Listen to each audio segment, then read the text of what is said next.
Sous le bandeau express, présenté par 450.fm. Bonjour. Bonjour. Aujourd'hui, on se penche sur un article vraiment intéressant de Patrick Carré, trouvé sur 450.fm. Il s'intitule « L'initiation féminine et la mixité en franc-maçonnerie, une histoire d'amour ». Un beau titre. Oui.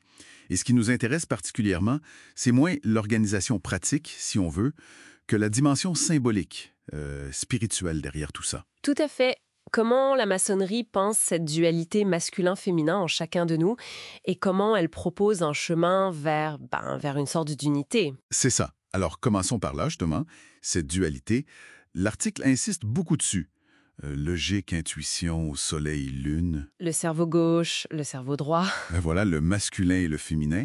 Et il dit que ce symbolisme binaire, il est là dès le début, dès les premiers pas dans l'initiation. Oui, c'est fondamental. L'article prend même l'exemple très parlant de la statue égyptienne de Mykérinos avec sa reine, Caméranlé petit 2, oui, comme une image de l'union parfaite. exactement.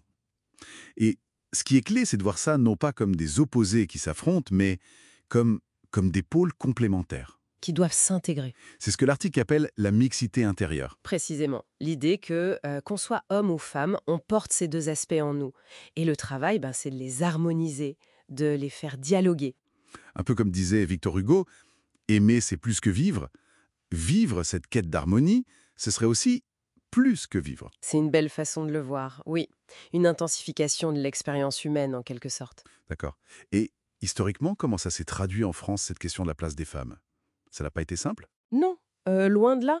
Le moment charnière, c'est vraiment l'initiation de Maria d'Eresme en 1882, une femme initiée dans une loge masculine, les libres penseurs. Ce qui était exceptionnel à l'époque. Tout à fait. Et ensuite, en 1893, elle fonde avec Georges Martin la première structure mixte pérenne. Qui deviendra le droit humain, l'obédience mixte internationale. Voilà. Et c'est ça qui explique qu'aujourd'hui, il y a, disons, plusieurs portes d'entrée pour les femmes. Les obédiences exclusivement féminines, comme la GLFF, La Grande Loge féminine de France, oui. ou les obédiences mixtes, comme le droit humain, la Grande Loge mixte de France et d'autres. Et l'article met en lumière des témoignages très différents selon ses choix. C'est assez frappant. Oui, c'est ça qui est intéressant. Certaines femmes en loge féminine disent que la parole y est plus libre, plus authentique entre femmes. Elles évoquent l'absence du schéma de séduction ou de donneur de leçons, c'est ça, hein? C'est ça. Pour elles, l'initiation, c'est une expérience très intime, presque sacrée, et ça se vit mieux, se transmet mieux entre femmes.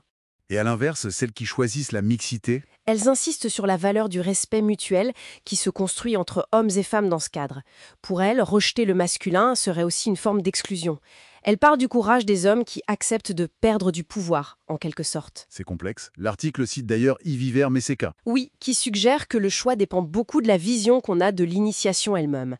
Est-ce d'abord une démarche spirituelle, sacrée, ou plutôt une voie morale, philosophique? Il n'y a pas de réponse unique. Et ce paradoxe noté, 93% des hommes restent en loge masculine, alors que les femmes, elles, se répartissent. Oui, ça interroge, sur les motivations profondes, peut-être inconscientes, des uns et des autres face à la mixité. Au-delà de l'organisation, l'article creuse vraiment la dimension spirituelle du féminin. Qu'est-ce que ça veut dire concrètement? C'est l'archétype du féminin, comme principe réceptif, accueillant, mais attention, pas passif. C'est un réceptacle actif, créateur. On pense à la Sophia, la sagesse divine. L'article cite des auteurs comme Judith Gué. Oui, qui parle de se réconcilier avec son vide intérieur, non pas comme un manque, mais comme un espace de potentialité, une source de puissance. Ou T.H. Schuster, qui compare la spiritualité à une rencontre amoureuse. Une force qui vient de l'intérieur, de l'acceptation, c'est ça? Martine Cantric-Séguin est citée aussi, sur la maternité comme modèle. Exactement. Ou Marie-Madeleine Davy sur l'androgyne primordiale, le mariage spirituel intérieur. C'est cette idée d'une union intérieure à réaliser. Donc, tout converge vers ça. L'unité intérieure, la transformation. L'article utilise les mots embrassement et embrasement. Oui, c'est ça.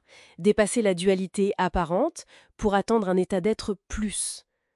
Intégré. Complet. La Vierge masculine de Bohème ou la Dame à la licorne et sa devise à mon seul désir. Un désir unifié venant du centre de l'être. Voilà. Et c'est là qu'il faut bien distinguer deux termes que l'article oppose. Parité et polarité. Ah oui, distinction cruciale. La parité, c'est une question sociale, légale. L'égalité homme-femme dans la société. C'est nécessaire. bien sûr. Mais la polarité, c'est autre chose. C'est autre chose. Dans le contexte initiatique, la polarité, c'est la dynamique intérieure. La tension créatrice entre le pôle masculin et le pôle féminin en chacun de nous. Et c'est cette dynamique que le rite maçonnique cherche à activer, à travailler. Et l'idée un peu paradoxale, c'est que travailler séparément, en non mixte, pourrait aider à mieux ressentir cette polarité intérieure. C'est ce que suggère l'article, oui.